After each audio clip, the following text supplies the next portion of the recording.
Thank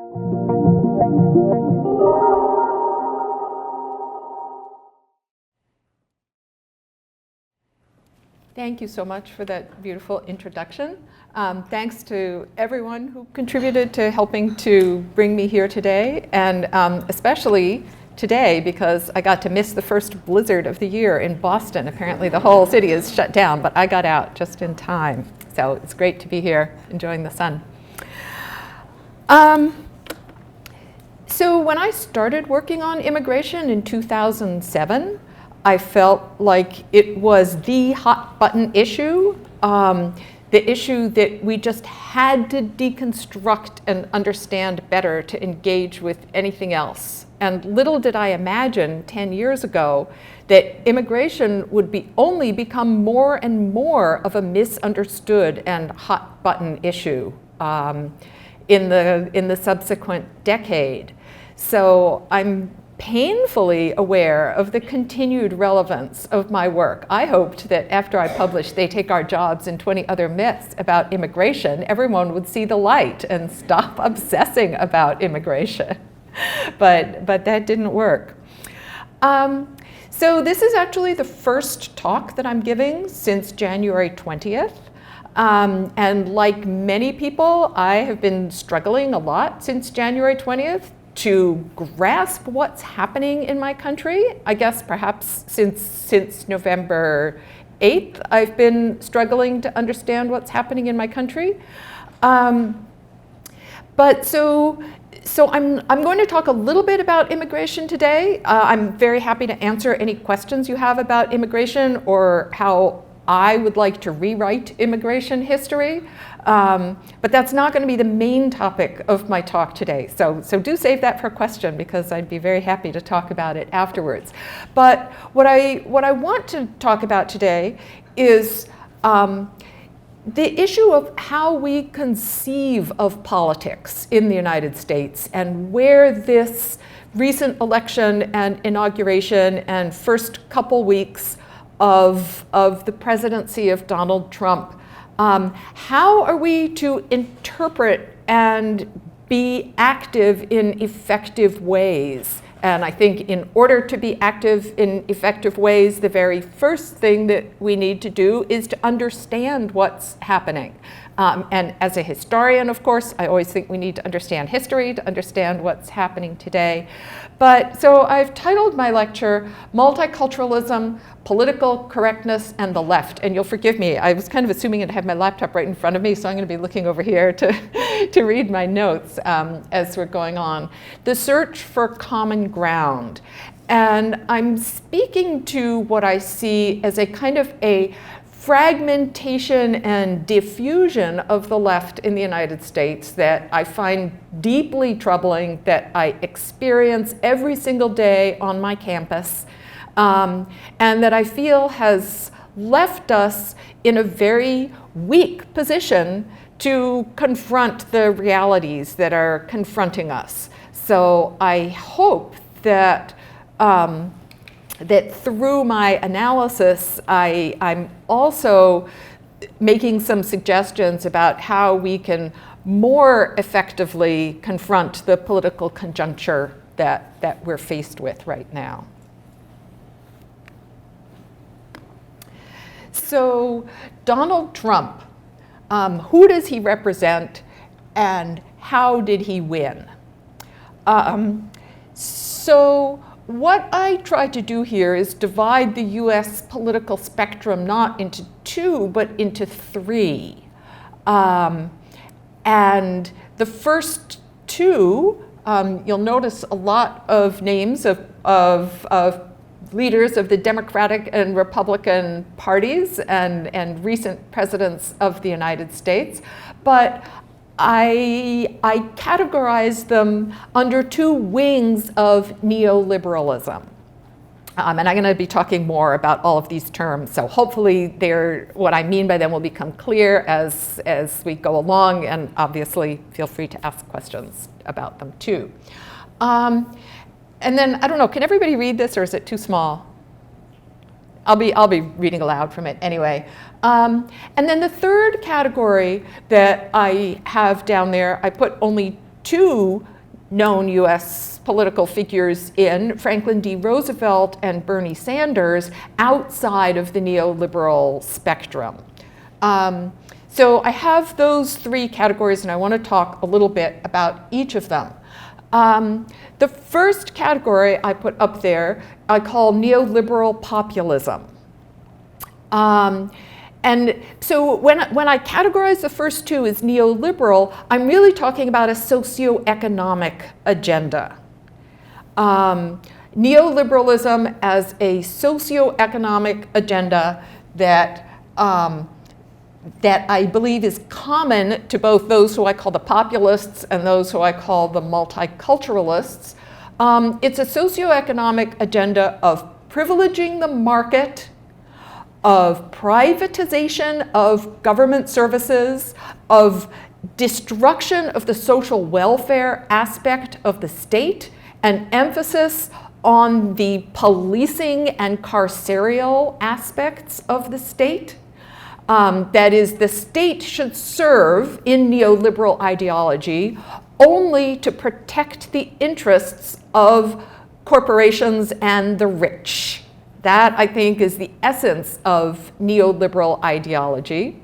So in its social welfare aspect, which basically consists of taxing the rich to provide for the welfare of the rest of us, and in its regulatory aspect, that is in the sense that the government should be compelling business to operate in the public interest, whether it's through health and safety standards, whether it's through environmental standards, whether it's through labor standards. Under neoliberal ideology, government should not be doing any of those things. Government, the sole role of government should be to lubricate the market so that it works in the best interests of the owning classes of society. Everybody follow that definition, explanation of neoliberalism? And the neo, that is, neoliberalism refers back to 19th century liberal ideologies, but it brings them forward in time, it makes them new. So both 19th century liberalism and neoliberalism, and this is where it gets kind of confusing, are very different from what liberalism meant in the middle of the 20th century. The liberalism of Franklin D. Roosevelt, which falls into my third category up there. When we talk about the middle of the 20th century, liberal politics generally refers to the social welfare state. This is what the Democrats in the middle of the 20th century stood for.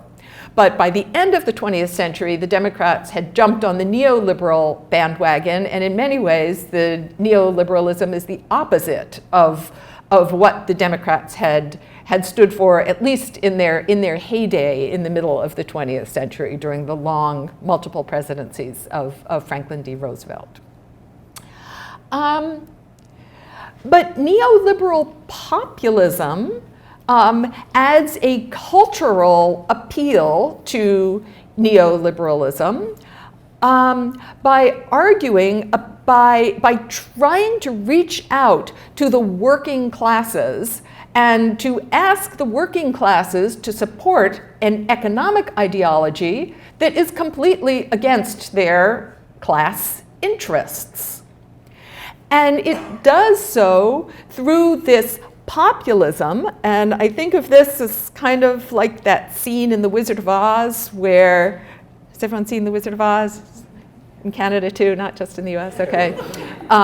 So, you know, where at the end, after they have like accomplished all the things and they finally go back to the wizard and there's this giant head making these echoing voices, and then the little dog pulls away the curtain on the side and he says, "Pay no attention to that man behind the curtain." So that's kind of what I think of as the populist face of neoliberalism. Pay no attention to the neoliberal ideology that appealing to, especially and deliberately, to the white working class, and saying that the real source of your economic hardship is people of color, the poor, welfare. For Ronald Reagan, it was the welfare queens. The real source of your problem is immigrants who take your jobs. As in the title of my book, They Take Our Jobs. That instead of encouraging people to study up, like look at how the power structure works and who's benefiting and how it's being controlled, you should study down and blame those who are just one step below you in the power structure. This is what I mean by neoliberal populism.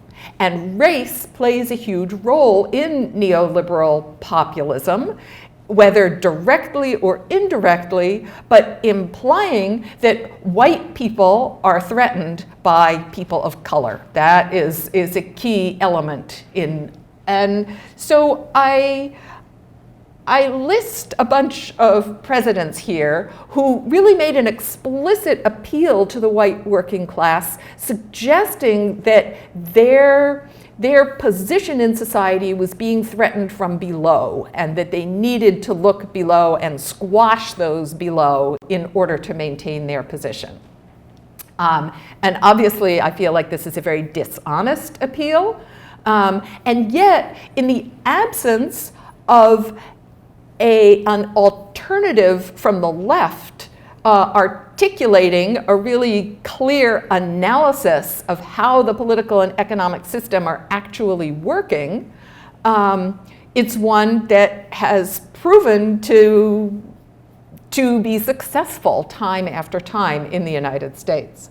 I really think that Richard Nixon was the first, and if anyone's familiar, there's a wonderful book by Jefferson Cowie about the 1970s called Staying Alive in the Last Days of the Working Class that looks at Nixon's working class strategy. And I think that it was recapitulated very successfully, not only by Ronald Reagan, but also by Bill Clinton, and of course by Donald Trump, suggesting that there are people who are sort of mooching off the system. They're probably people of color, and that they're the ones who are benefiting unfairly from this system. So welfare reform under Bill Clinton was another aspect of this. But of course, the underlying message is, well, like what the man behind the curtain is doing, saying, pay no attention to me, but what I'm really doing is organizing a massive transfer of wealth to corporations and the 1%. And if you look at what's happened in the United States since the 1970s, this is in fact exactly what has happened. A massive transfer of wealth from the working class to corporations and the 1%, while there have been these repeated attempts to encourage the working classes to blame the poor. Okay, everybody follow me with neoliberal populism? On the other hand, we have neoliberal multiculturalism and or global cosmopolitanism, celebrating free trade, celebrating ability to communicate across cultures. You have everybody wants their wealthy kids to learn Chinese so they can compete in the global market. Universities saying we're going to train you to compete in the global market and you have to be culturally competent with different cultures. But a multiculturalism that is very firmly within the neoliberal mold. That is, cultures are great because we can use them to buy and sell, and they can help individuals advance. I paraphrase Hillary Clinton as saying, we love diversity. And in this, there's also an implicit elitism and attack against the working class, saying, oh, all those uneducated people are racist and sexist, and they aren't global cosmopolitans the way we are. So we end up with a sort of a false polarization where the neoliberal multiculturalists are imbued with their sense of superiority over those they see as racist or sexist, but they only push those people farther and farther away by constantly bragging about how global and multicultural they are. Of course, at the same time, they don't offer an alternative analysis to explain this grotesque concentration of wealth at the top. Because of their neoliberal ideology, this turns into a meritocracy. That is, if we are the wealthy, and they're sometimes called like limousine liberals or latte liberals, that imbued with their own sense of superiority, it's because we're so global and cosmopolitan and love diversity that we are doing so well compared to everybody else in the country or on the planet. If only everybody could be like us, everything would be great. But the subliminal message of, while we're out there bragging about how global and cosmopolitan and multicultural we are also participating in this transfer of wealth from the middle classes to the corporations and the 1%. And I should just mention this issue of free trade. The unions in the United States in the 1990s finally sort of challenged the Democratic Party on the issue of free trade and pointed out that the free trade agreements that were being pushed at that time by the Bill Clinton administration, like NAFTA, and subsequently free trade agreements. That is, at first the AFL-CIO, the main labor confederation, just went along with the free trade agenda because it was the Democratic agenda, and they're liable to the Democratic Party. But over the course of the 1990s, they developed a critique of free trade that looked at free trade as a corporate tool for getting more profits by exploiting workers in other countries. But I think that the analysis that the unions offered of free trade was just too close to neoliberal populism and not close enough to really looking at the numerous factors, free trade being only one of them, that comprised this anti-working class agenda, this agenda of transfer of wealth. Yes, free trade played a role, but it was only part of a larger system. And I think that the unions made a mistake when they sort of pulled out free trade, and that in many ways they even laid the ground for this neoliberal populism by suggesting somehow that it's workers in other countries that are undermining workers in the United States.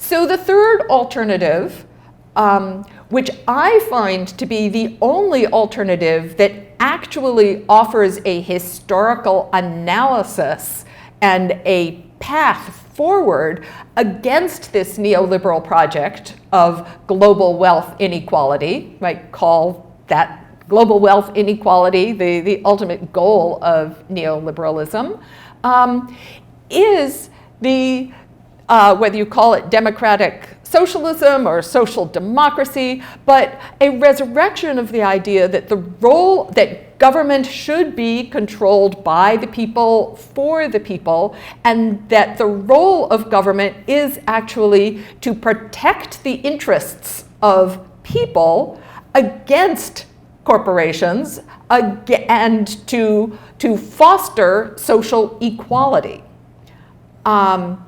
if we truly had a democratic system, and we truly had an open debate about what should the role of government be, it would be clear that if we want the role of government to be to support the enrichment of corporations and the 1%, the majority of the population is not going to support that role for government.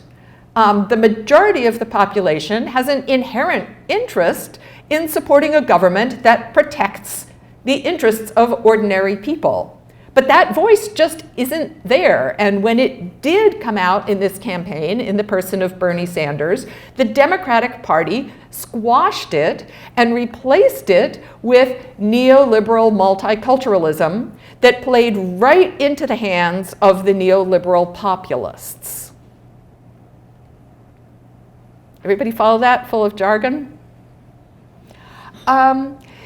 So, of course, despite this, Hillary Clinton did win the popular vote, but nonetheless, Trump won the Electoral College vote, and he did it because of a few surprisingly minor shifts in voting patterns. If we compare voting patterns from 2004, 2008, 2012, to 2016. And I focus here on two shifts that really contributed in those swing states that had previously gone Democratic that now went Republican. Clearly, Trump got votes from traditional Republicans, the people who voted for McCain, the people who voted for Romney, they also voted for Trump. They weren't necessarily so attracted by his populist agenda. They were just attracted by the traditional historical Republican, open Republican agenda. They vote Republican every time. But there was an increase in non-voting white working class people, people who had not voted in previous elections, who were disenchanted with the whole political system, who didn't believe anybody represented them, who might have voted for Bernie in the primaries, although we don't have all the figures. We don't really know how many people voted for Bernie and then voted for Trump. Eventually, we may have more data on that, but we don't have it yet. But there clearly was an increase in first-time voters from the white working class who voted for Trump as their first vote ever or in many years. So that shifted, that created an increase where in the cases where we see Trump increasing over what Republican candidates had gotten in previous years. And then Clinton got votes from traditional Democrats. So, I mean, in many ways, for the vast majority of voters, this election wasn't really that different from previous elections. The Democrats voted Democrat, the Republicans voted Republican. It was really quite a small subset of change. But in the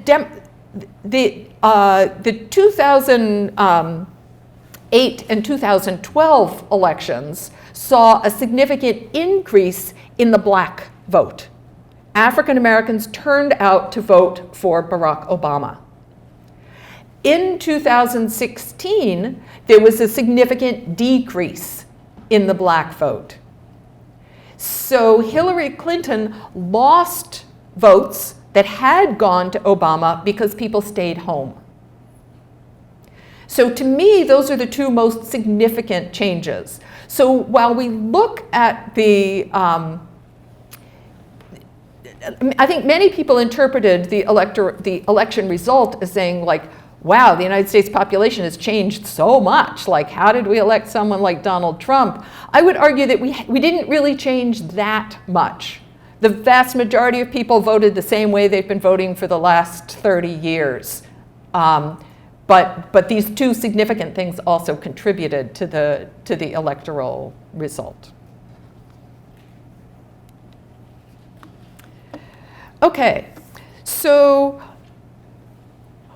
what is he doing and how are we reacting? And here building off what I said in the previous slide about neoliberal populism, I want to argue that Trump has a core agenda and he has a populist agenda. And the populist agenda is the one that we are hearing the most about. It's the one that he is advertising. It's the one that the media is advertising. And it's the one that the left is responding to. But he also has a core agenda, and so in many aspects of his populist agenda, even moderate Republicans are reacting against him. They don't like all the insulting and off-the-wall things that he says. But in his core agenda, he has unanimous support among the Republicans. And the Democrats and the media are not really saying much about this core agenda. And that is the good old neoliberal agenda, the core agenda, the one that we should be paying attention to, but we're not. We're letting him get away with setting the terms of the conversation with his derogatory, discriminatory, inappropriate comments that we're jumping out of our seats every time he does it. Like, look how awful he is. He said this thing, he insulted this group of people, he's racist, he's sexist, he's anti-immigrant. But I believe that we who are radical, who support a fundamental shift in direction, are letting ourselves get carried away with what the media is telling us, with what Trump is telling us, and not paying enough attention to his core agenda here. And yet, he's pushing through his core agenda very quickly as well.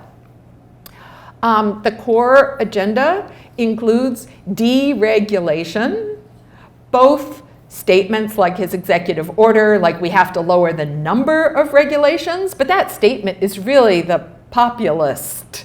Yeah, big government is bad, too many regulations. What's really important is what kinds of regulations is he intent on dismantling, and those are the regulations that protect workers, that protect the right of workers to organize unions, the regulations that protect health and safety in the workplace and out of the workplace, the regulations that protect infrastructure, the regulations that protect public schools, the regulations that control the financial industry and the lies that the financial industry is allowed to tell us and the ways they're allowed to manipulate us and our debts. Consumer protections. All of these things are regulations that are very fundamental to the way the economy of the country runs, and he is dismantling them like this, and we are not paying attention because we're focusing on his latest tweet and how nasty and insulting it was. In addition to deregulation, he is very intent on deeply reforming the tax structure. Deeply reforming the tax structure to make poor people and middle-class people pay more and corporations pay less. And if you look closely at his anti-free trade agenda and where he is, how this fits with the rest of his agenda, it's clear that with this anti-free trade agenda, labor conditions in the United States will not improve, because he's making sure of that with the rest of the agenda. Tariffs are going to make prices rise. They're basically going to be a tax on not a tax, but a tax on consumers. That is a new tax for middle-class taxpayers. And corporate profits are not going to be threatened by the way, perhaps there's going to be winners and losers among the corporate elite, just as there are winners and losers with free trade, but there are going to be plenty of ways for corporations to adapt to this without affecting their bottom line. And it is essentially going to be turned into another way of taxing the poor to pay the rich. The neoliberal agenda is like the anti-Robin Hood agenda. Perhaps the social welfare state agenda is more akin to the Robin Hood agenda, which of course is why the rich oppose it. They don't want to be taxed to give to the poor. Of course, the poor don't want to be taxed to give to the rich either, but that's exactly why the populist agenda is put on top of it to draw people along. Voter suppression is a very important part of the Republican agenda. That is making it more difficult for the poor and people of color to vote. The poor and people of color are the biggest threat to this neoliberal agenda in terms of how a democracy could work and who might not be buying into this populist agenda. So it's been very clear Republican policy in the states where Republicans have controlled both the governor and the legislatureship has been to impose significant restrictions on voting. Whether this is through requirements for registering to vote, requirements that many poor people and people of color cannot fill, abandonment, forcing the abandonment of the Voting Rights Act, of taking voting rights away from felons. That is, there has been a vast disenfranchisement of the poor and people of color in Republican-dominated states, and now this is part of the Republican project for the country as a whole, the neoliberal project. Kill unions. Again, we've seen this happening in Republican-dominated states. Now the Republicans control the branches of the federal government and presumably soon the Supreme Court as well. So they've been laying the groundwork for this for a long time, and now they finally are going to be able to bring it all into fruition. And of course, privatize as much as possible government, and in particular, schools. Again, this isn't new. This has been underway for quite a while in the United States, the push to privatize schools, whether it's through vouchers, whether it's through the expansion of charter schools. This has been the Republican agenda. We've seen it in action, but now there's more room at the very top to impose it nationwide. So I would say that what I have up there constitutes the core agenda. Then, of course, there's the populist agenda. Attack multiculturalism, diversity, political correctness, immigrants, and free trade. Unfortunately, once again, I feel like the Democrats in general and the left, I don't really consider the Democrats among the left, but those of us to the left of the Democrats have been paying more attention to that populist agenda than we have to the core agenda. And I feel like that this is where one of our greatest weaknesses lies. And the more that we try to focus the attention on his populist agenda and decry his populist agenda, the less we are able to really build a coalition that is going to incorporate the major sectors of society that are under threat from his core agenda. That is, we're allowing him to divide his opposition.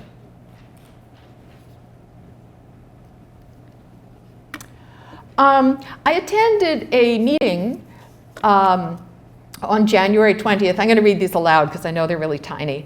On January 20th, right before the inauguration, it was called by the Diversity and Multicultural Affairs Office at my university. And the purpose of the meeting was to bring together campus activists to talk about how we're going to confront a Trump presidency.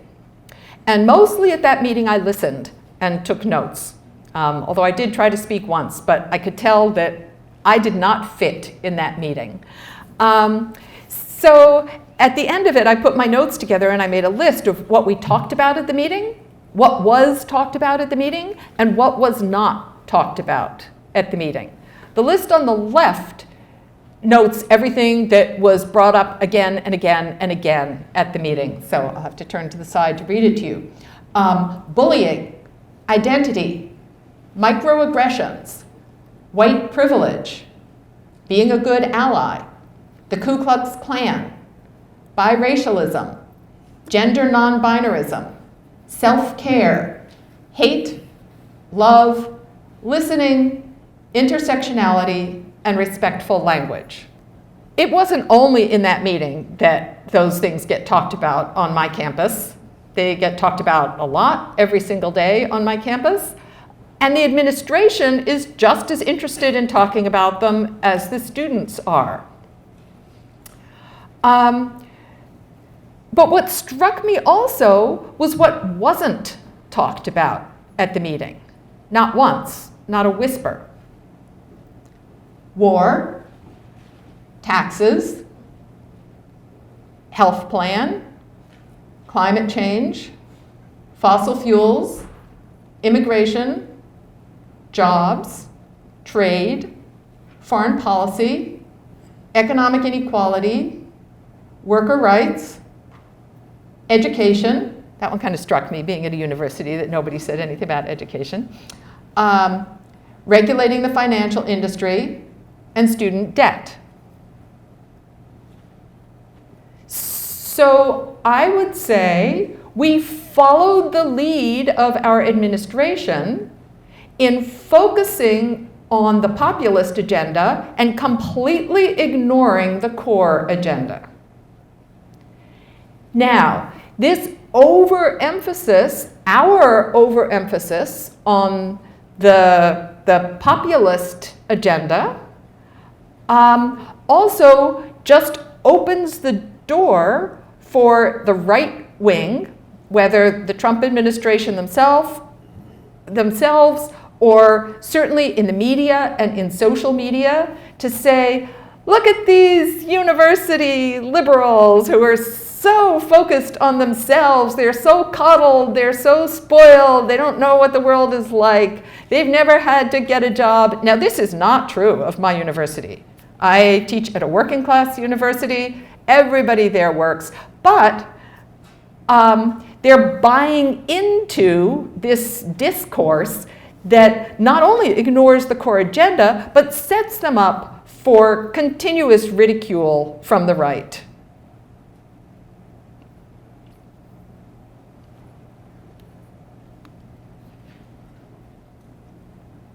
I'm going to just pause for a minute and see if you have any questions right here before I go on.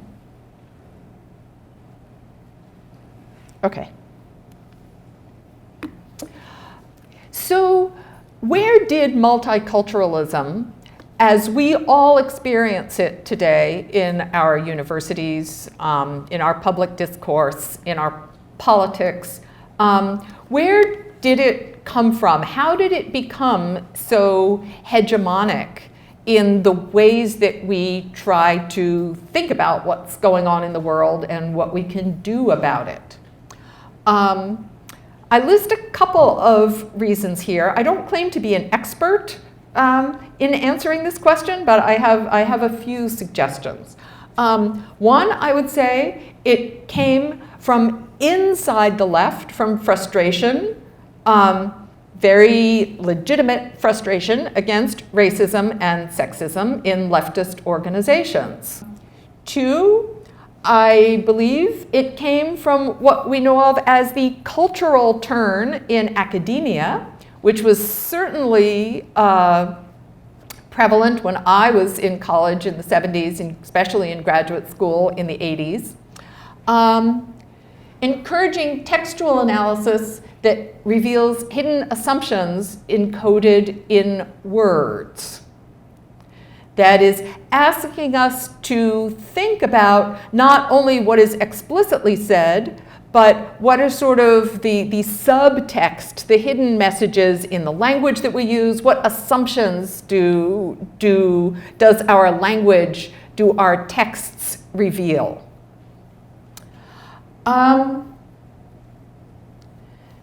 The first two causes, I think, are very important, and I think definitely open doors for the left to develop in more profound and critical ways. But I think there are some other ways that these impulses have been channeled that are more threatening and dangerous. One is through ideas about New Age self-improvement. That is the idea that, yeah, the world's terrible, but we can't do anything about it, so the important thing is to fix yourself. That's what I mean by New Age self-improvement. And these ideas about New Age self-improvement have certainly accompanied the political movements of the left in the 1960s, in the 1970s, in the 1980s. And I say accompanied, sometimes intersecting with, sometimes conflicting with, but chronologically accompanying the idea that we need to get together and make a plan to change the world, and then the idea that no, the world is so bad we should just drop out and change ourselves.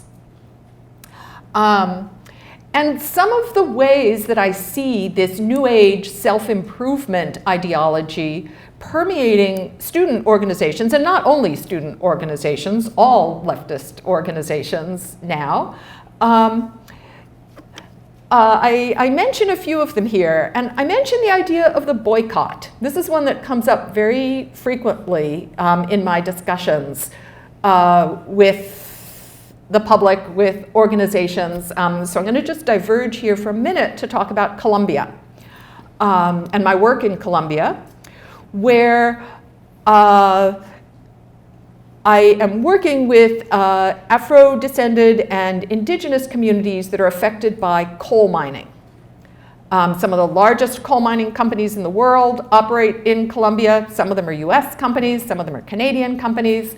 And their human rights records are abysmal. They're one of the main factors in forced displacement, massacre, human rights violations in Columbia. So when I talk to organizations about this, and this one particular coal mine where I'm very deeply involved, the response of the audience is always, oh, so we should stop buying Colombian coal. And I disagree. Because I think the impulse to stop buying Colombian coal fits right in with this idea of New Age self-improvement. Oh, well, if I don't buy Colombian coal, then I'm not doing anything wrong, so then I can forget about what's happening to all the people in Colombia whose lives are being destroyed by coal mining. Then I'm not guilty anymore, so I don't have to worry about it. In fact, even if Canada as a whole stopped buying Colombian coal, that would do absolutely nothing to help the villagers in Colombia.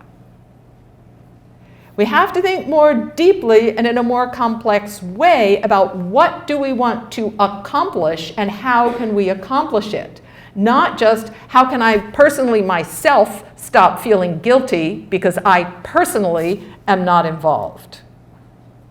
So the boycott has a long and honorable history of being used as a political tool in political campaigns. And I can mention two of these. One, the United Farm Workers boycott, where farm workers themselves, organizing unions on the farms in California, asked consumers to stop buying lettuce, to stop buying grapes, in order to pressure the growers to negotiate, to recognize the union and negotiate with the workers. In that case, the boycott was part of a political campaign. It served a political purpose. It had a goal. And the idea was, if those growers agreed to recognize the union and to negotiate a fair contract, then the boycott would end. There's nobody in Colombia asking us to boycott Colombian coal. There's no campaign saying we're going to boycott the company in order to pressure it to do X, Y, and Z. It's just this individual impulse, oh, well, then I don't want to buy Colombian coal, and stopping there. That is not enough. Individual self-improvement is not political activism. The other case of the boycott that I would point to was divestment from South Africa, where once again, it was black South African, politically organized people calling for an international boycott, calling for divestment, in order to help them achieve their political goals of ending apartheid. It wasn't just individuals in the United States or Canada saying, oh, well, I don't like apartheid, so I don't want to pay for it. It was part of a political campaign. Now, political campaigns are more complicated. They require more analysis. They require more commitment. They require more understanding than just saying, oh, well, then I'm not going to buy it. But we have to do those more things and not just say, well, then I'm not going to buy it, as if that helped anybody or changed anything. It doesn't unless it's part of a campaign. There's a lot of talk about owning your privilege, about recognizing white skin privilege, about acknowledging your privilege, about owning your privilege. Does that help anybody besides the person, the white person who's standing up and saying, I own my privilege, I recognize my privilege? It's almost like an exaggeration of white skin privilege, because now white people have the privilege of feeling great because they're acknowledging their privilege. So I think understanding how systems work is very important. But I think individually proclaiming one's moral superiority because one owns one's privilege is not political activism. It's New Age self-improvement. So a couple of other things: eating organic, buying solar panels. All of these are attempts at individual self-improvement that have precisely zero effect on anybody besides yourself. They might make you feel good, but they're not political activism. So I think that these ideas about New Age self-improvement have tied in with and contributed to the way multiculturalism is expressed today. Finally, neoliberal ideology, which I've talked about before, the idea that that the market is the only force in society, that the individual is the only force in society, that individual behavior is the most important agent for social change. So I think that those four trends come together in some very destructive and nefarious ways to depoliticize us.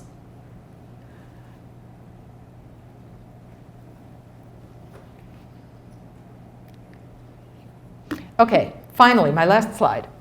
Again, it's a little small, so I'm going to read it. And here I just want to talk about some of the ways in which multiculturalism and diversity lend themselves to being co-opted by the right, by the neoliberal agenda. And I quote two authors here who have written a lot on this topic. First, Adolph Reed, who suggests that diversity promotes a moral economy in which 1% of the population controls 90% of the resources could be just, provided that roughly 12% of the 1% were black, 12% were Latino, 50% were women, and whatever the appropriate proportions were LGBT people. Now, of course, you can add on to that list more and more of all the different diverse groups that should be represented in the 1%. But the fact remains that unless we challenge this socioeconomic structure, we're basically suggesting that the concentration of resources in the 1% is fine as long as that 1% is appropriately diverse. Walter Ben Michaels suggests in different wording more or less the same thing. He says, the rule in neoliberal economies is that the difference between the rich and the poor gets wider rather than shrinks, but that no culture should be treated invidiously. This is, of course, the Hillary Clinton version of neoliberal multiculturalism. Donald Trump has taken it to another extreme, that not only do we have neoliberal economics, but we also treat people invidiously, cultures invidiously. It's basically okay if economic differences widen as long as the increasingly successful elites come to look like the increasingly unsuccessful non-elites. So the model of social justice is not that the rich don't make as much or the poor make more. See the Robin Hood thread going through all of this. The model of social justice for neoliberal multiculturalism is that the rich make whatever they make, but an appropriate percentage of them are minorities or women. So I just want to end with a couple of examples of how this works in reality. I mentioned the coal mine in Colombia. It's owned by 3 multinationals right now, one of which is BHP Billiton, the largest multinational mining company in the world. It's based in London. And I had the good fortune to be able to attend its annual general meeting in October, invited by the London Mining Network, which is an anti-mining organization that operates around the world, especially with communities affected by mines that are based in Britain. And they bought a few shares in BHP Billiton so they could attend the meeting, and they asked me to be one of the attendees. So they invited, the London Mining Network invited people from Brazil, people from Colombia, and people from Indonesia, all of whom were people from the third world, all of whom were people of color, and all of whom had been among some of the most egregiously damaged communities through mining accidents, through poisoning, through environmental destruction, through forced displacement, through deforestation, through cultural destruction, talking about what BHP Billiton had done to their people in their countries. And I was supposed to summarize. But BHP Billiton began the meeting by boasting that they now have achieved the most diverse board of directors that they've ever had. And they're so proud of their cultural diversity. So to me, this is just an example of how neoliberal multiculturalism, that is race, colonialism, exploitation, those are key to the issues that the left should be looking at. But we need to look beyond the trite words of neoliberal power brokers when we think about how does race play into global economic inequality, and not be convinced by the cultural diversity of the BHP Billiton board of directors. I'm going to stop here. I can talk more about the Koch brothers if you want, but I really want to make sure I leave time for questions. So I'm going to take a brief pause while you guys all think about what you want to ask me, and I'm going to take a sip of water, and then I'm happy to take questions.